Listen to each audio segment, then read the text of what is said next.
Justin Burrows of Lubbock has issued his interim charges, a list of assignments he wants members to focus on before the next session in January. Now, these interim charges serve as homework for the House. Lawmakers are assigned to a committee where they'll work to address the Speaker's expectations. Let's take a look at a few of those. Up first, the Agriculture Committee will focus on fighting invasive species, specifically the New World screwworm. You may remember our reporting on that dangerous fly making its way toward the Texas border. They'll also look into another threat for our area, the cotton jacid, plus cattle fever ticks and feral hogs. The agency will also look into the resiliency of the state's ag industry. It wants to keep Texas producers competitive in the face of global market distortions, rising input costs, labor shortages, water scarcity, and regulation. The Appropriations Committee has the power of the purse. Speaker Burrows wants it to make sure the money's going where it's supposed to.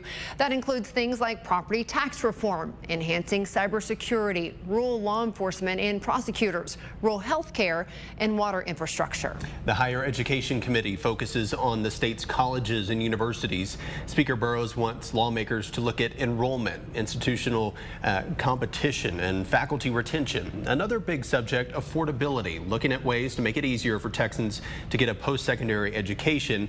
That will include analyzing federal student aid and addressing the unmet needs. Some other highlights, including get more attorneys into rural courthouses and studying the cost of health care. One interesting task is evaluating how feasible it is for Texas to annex parts of New Mexico. Lubbock State Representative Carl Tepper serves on the committee that will look into that. It revolves around an amendment proposed for New Mexico's constitution out of Lee County, which would allow some counties to secede.